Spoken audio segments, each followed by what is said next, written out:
The European Union are replacing Microsoft Office with their own solution, and it could turn into an absolute disaster.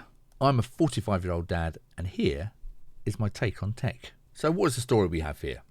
I think this is quite interesting and something that's kind of going a bit under the radar.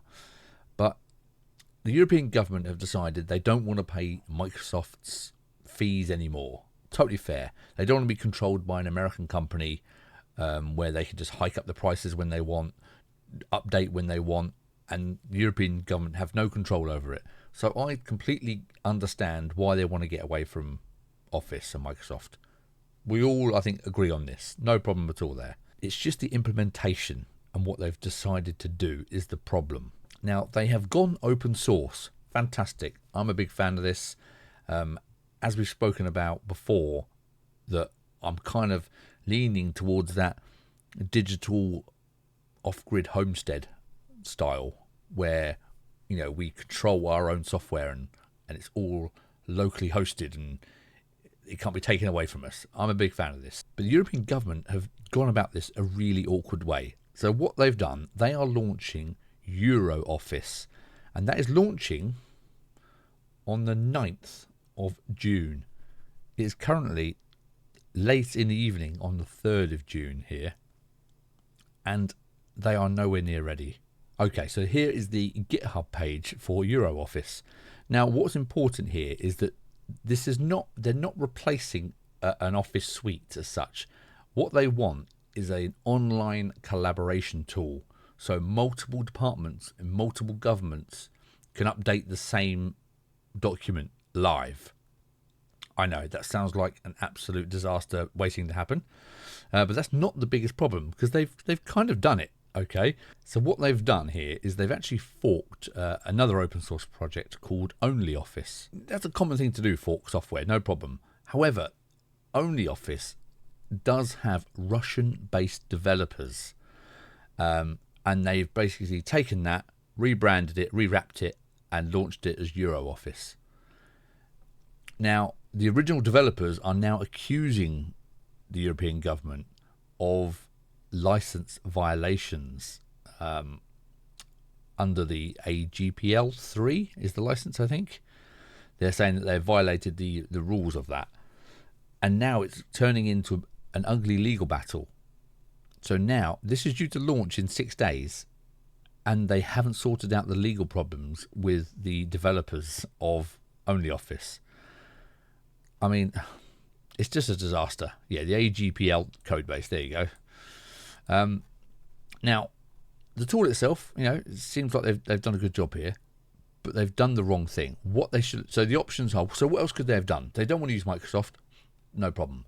So the you and I answer, the regular person answer here, the digital homestead option is LibreOffice. LibreOffice, if you haven't used it for years, go back to it, because now it used to be slow and clunky and bloated. It was horrible 10 years ago. Not anymore. It is fantastic now. It supports all the formats that you want, all the Microsoft formats, all the Office stuff. No problem at all. It does everything you want, and it's still got that classic styling.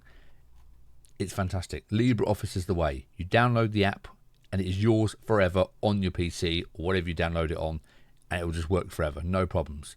Got all the stuff you want, you know, spreadsheets, databases, drawing, whatever you want. It's got everything. You know this. LibreOffice. That is the option. There you go. That's the simple answer. If you're looking for yourself, this is the way to go. But this doesn't have the online collaboration feature that the European government need. Fair enough. So what do you do? So what they should have done is use Collabora Online. This is another open source project, and it does exactly what the government are asking for. This is online collaboration working, which is the answer. So why didn't they do this? I mean, it's free. This is still totally free. They do have paid versions for like enterprise and stuff, but I'm sure the government could have worked something out. You can self-host this. So if you want to host this yourself, you can do so, which means all your data is in control. The European government just had to host it themselves, and they could have run it all by themselves. But what they should have actually done is just funded this project. Give them, I don't know, just say €1 million a year. I don't know, whatever it is, €5 million a year, just to help fund this project and update it and keep it going. And this would have solved all the problems. They had no legal fights, no grief about stuff, and they could have just supported an ongoing project that's already working, and they were away. So, madness that they haven't done that. I don't understand why they haven't done that. Now, I know the argument is, yeah, but the tool they've made is theirs and it's free.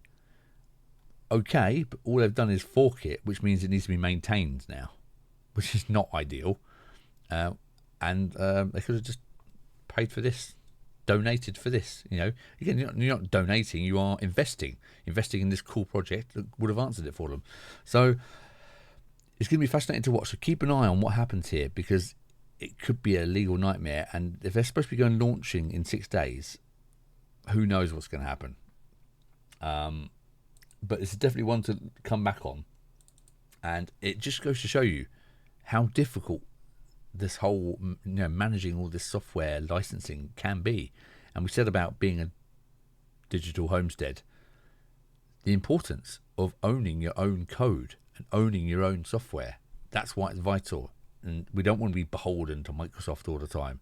And the days are going, that licensing sort of idea really is, I think, is a dying trade. And they're going to be clambering to try and keep that alive, the big companies now, by tying you into more and more things and more ecosystems, when there are so many incredible open source projects that are totally free for everybody. And we just need to focus and support these projects, and we'll be laughing. So let me know what you think. Do you think this is an interesting story? Because I think it's fascinating, and I'm definitely going to be checking back on the 9th.